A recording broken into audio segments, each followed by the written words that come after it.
Pessoal, vamos desenvolver uma reflexão aqui. Vocês sabem o que é a PEC do Pacto Federativo? Eu vou resumir o conjunto da obra só para vocês entenderem e depois situar dentro do contexto do qual ela está. De maneira geral, essa PEC do Pacto Federativo, ela vai desobrigar o Estado a investir o mínimo em educação e saúde. Foi a colinha que eu peguei aqui. O que isso significa? Significa que aquele investimento mínimo proposto lá na Constituição e que é necessário investir na educação, a proposta de Paulo Guedes é que isso seja retirado. Isso é a verdadeira radicalização do que os teóricos vão chamar de ultraliberalismo. Ou seja, até o próprio Paulo Guedes diz: qual é a sua intenção em relação ao Estado brasileiro? É privatizar tudo.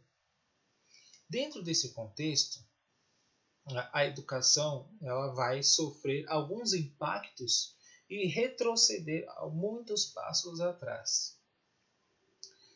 Vocês sabem que desde o início dos anos 2000 houve um investimento educacional no sentido de incluir pessoas que não conseguiam ultrapassar a questão do ensino médio ao ingresso no ensino superior. O que isso significa? Que havia muitas pessoas sem escolaridade, ainda há, mas que essas pessoas conseguiam ultrapassar essa fronteira da escola para a universidade e a partir disso elas conseguiam ter profissões, formar pesquisadores, grandes trabalhadores e ajudar no desenvolvimento da sociedade. Em específico, as leis das cotas raciais, que são os negros que sempre foram excluídos do todo o processo histórico-social do Brasil, os índios e as pessoas mais pobres que estão situadas na escola pública, muitas repletas de vulnerabilidade social e que conseguiram adentrar nas universidades públicas, federais, estaduais e formou-se muitas pessoas. Simplesmente com esse pacto federativo, a intenção direta a gente sabe que é entregar todo o aparato público à iniciativa privada e a partir disso, aquele sujeito que era amparado pelo Estado brasileiro ele simplesmente vai ser desamparado. Aquela ideia de estado de bem-estar social mínima que havia aqui, mínima, até porque os governos petistas minimizaram o neoliberalismo e conseguiram aí dar um pouco de acesso aos mais pobres. Não haverá nem isso. Em que contexto que se situa esse tipo de ação? Desde a queda da Dilma Rousseff e a apresentação lá do MDB do projeto Uma Ponte para o Futuro, visava-se a implementação de um neoliberalismo mais radical, ou seja, a desobrigação do Estado perante muitos serviços sociais e a entrega destes para a iniciativa privada. A partir disso, fez o congelamento dos gastos públicos durante 20 anos. Esse congelamento implica em investimento tecnológico e científico e, sobretudo, econômico no Brasil. Isso impacta de maneira direta nas pessoas. Haja visto que as universidades não conseguem desenvolver pesquisas que são importantes. Nesse contexto, a eleição do Jair Bolsonaro houve aí uma certa flexibilização e desregulamentação, que são duas palavras principais desses governos. O que isso significa? Nós tivemos a flexibilização das leis trabalhistas, ou seja, você tem um acordo com o patrão e você é um acordo sobre o legislado. Não vai valer tanto a lei, a CLT. O que vai valer é o seu acordo com o seu patrão.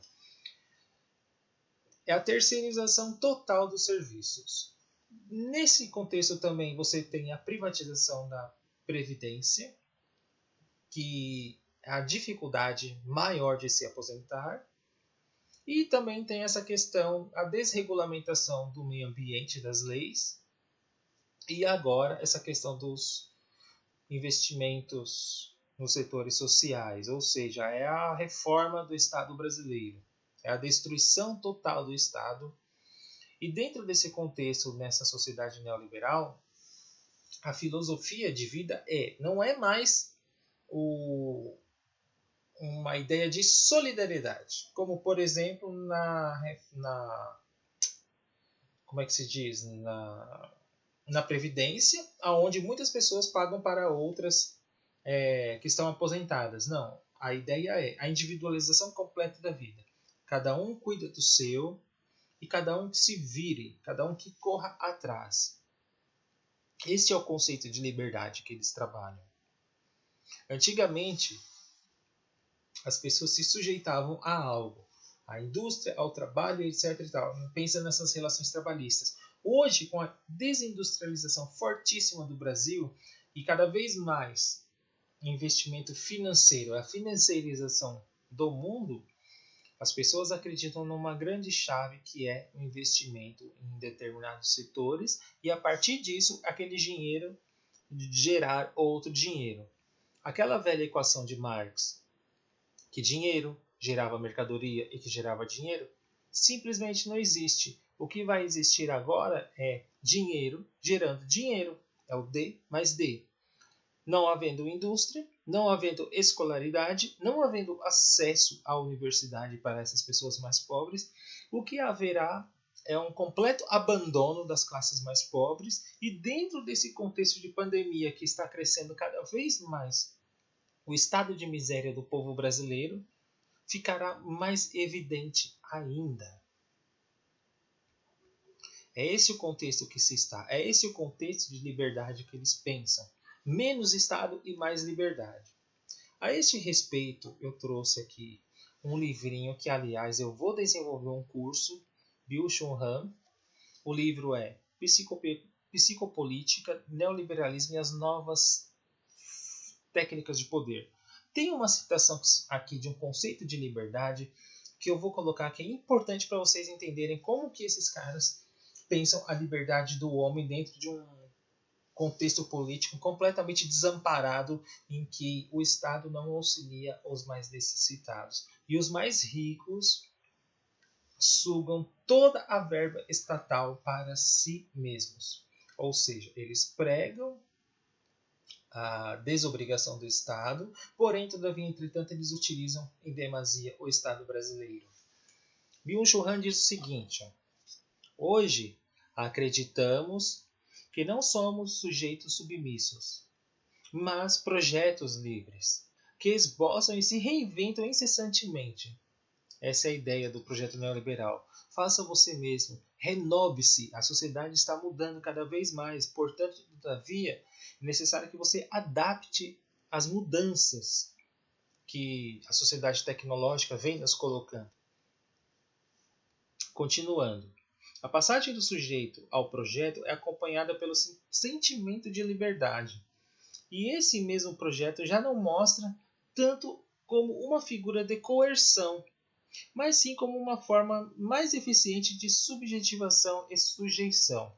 Ou seja, o sujeito ele se cobra. Não há mais aquela relação exterior de cobrança e de sujeição. É uma relação interior, é você com você mesmo, você que se cobra, você que tem que trabalhar, você que vai correr atrás, você que vai, por exemplo, ir para o Uber trabalhar 16 horas por dia e você vai se sentir frustrado porque você não conseguiu gerar dinheiro, até porque não há empresa, não há nada, então você que tem que correr atrás.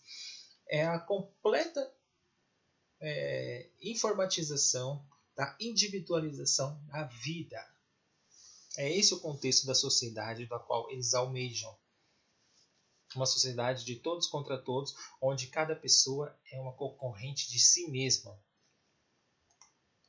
O eu como projeto, continuando a citação de Byung-Chul Han, acreditava ter se libertado das coerções externas e das restrições impostas por outros.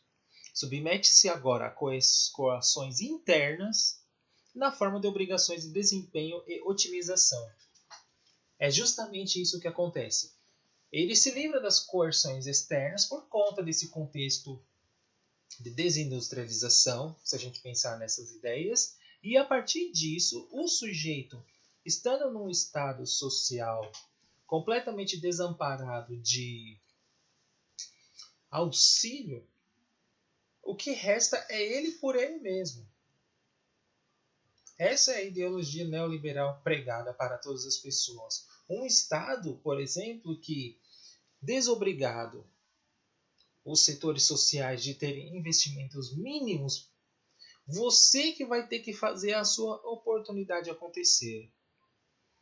Olhares sociais acerca dos abandonados haverá? Evidentemente que não, porque um neoliberal ele vai pensar o seguinte: se você não conseguiu ascender na vida, a culpa é sua, porque as oportunidades estão aí lançadas e você que tem que correr atrás. Não importa se você mora na periferia, no fundão do mundo, no isolado de tudo e você não tem as condições necessárias para isso não será levado mais em consideração. O que é levado em consideração é um conceito fundamental aqui que o Byung-Chul Han utiliza na obra, ele vai puxar isso do Nietzsche, que é a questão da vontade e má consciência. Se você não consegue se autoproclamar com um sujeito de alto desempenho, que trabalha incessantemente, que não tem tempo para o ócio, a sua consciência te obriga e te leva muitas vezes a quadros depressivos e o leva a remédios. Claro que eu estou extrapolando muito o conceito do Nietzsche aqui, de consciência e vontade. Má consciência e vontade. É esse o contexto que se está o Estado brasileiro, o contexto dessa política atual. Essa neoliberalização da vida, esse conceito extremado de liberdade em que você assujeita-se a si mesmo. É a vontade de si perante o mundo. Só para vocês terem ideia do que eu estou dizendo. Após esses investimentos mínimos de ProUni, Universidade para Todos, as universidades federais pelo SISU, houve uma certa diversidade do público que está nas universidades. Se essa ideia concretizar de fato do Paulo Guedes, o que haverá é o que havia durante todo o período da história. Estuda e consegue boa profissão somente uma pequena parcela da sociedade. Os outros demais vão ficar completamente abandonados e à própria sorte. E se você está abandonado à própria sorte, é porque a culpa foi sua. Não é porque houve muitas mudanças profundas no Estado brasileiro, no sentido de abandoná-lo de vez. Eu não estou falando de um Estado que fica auxiliando a pessoa o tempo todo. Porém, todavia, entretanto, num estado de bem-estar social, tal como propõe a nossa Constituição, deve-se equalizar, cujo objetivo é minimizar as desigualdades sociais existentes. E o que, dentro desse contexto de pandemia que está sendo aprofundada cada vez mais as inúmeras desigualdades, com estas flexibilizações e desregulamentações, haverá um aprofundamento significativo em relação a isso. É isso que eu estou tentando mostrar para vocês. É a completa individualização da vida. Esse conceito que eu estou falando faz tempo. Individualização da vida no sentido de perder toda a noção de coletividade, de solidariedade, a noção de liberdade que é dentro de um certo coletivo. Ou seja, eu só posso ser livre mediante as outras pessoas serem também livres. Será um Estado completamente anárquico no sentido de cada um por si. É justamente isso que está acontecendo. Outro ponto interessante, o que vai haver como resultado dentro de um contexto como esse? Eu anotei aqui alguns pontos e acho interessante eu ler para vocês verem. Uma população sem saúde, sem educação no sentido de instrução escolar, lançada ao completo desamparo.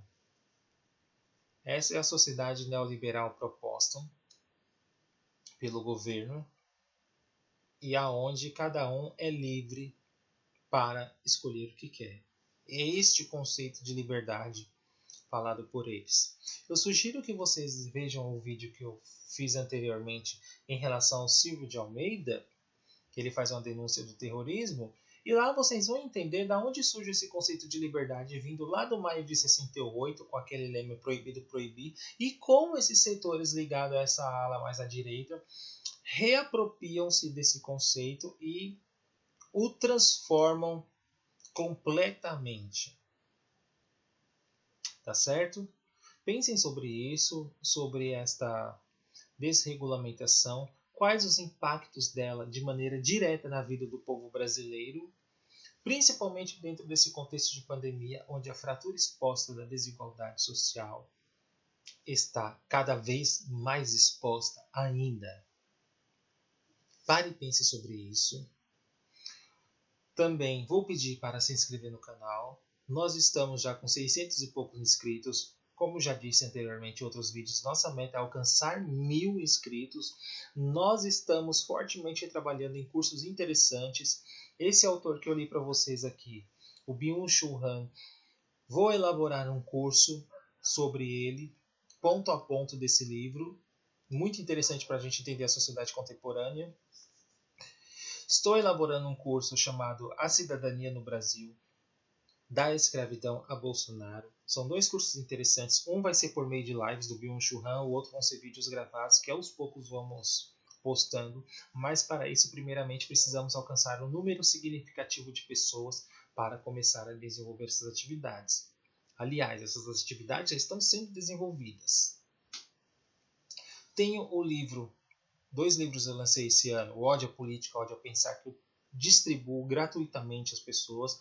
É só escrever um e-mail para nós, chamado polêmicasdonossotempo@gmail.com. Vou deixar na descrição do vídeo que eu envio gratuitamente o livro para você. E o livro Linguagem e Ideologia entre o Signo e o Marxismo.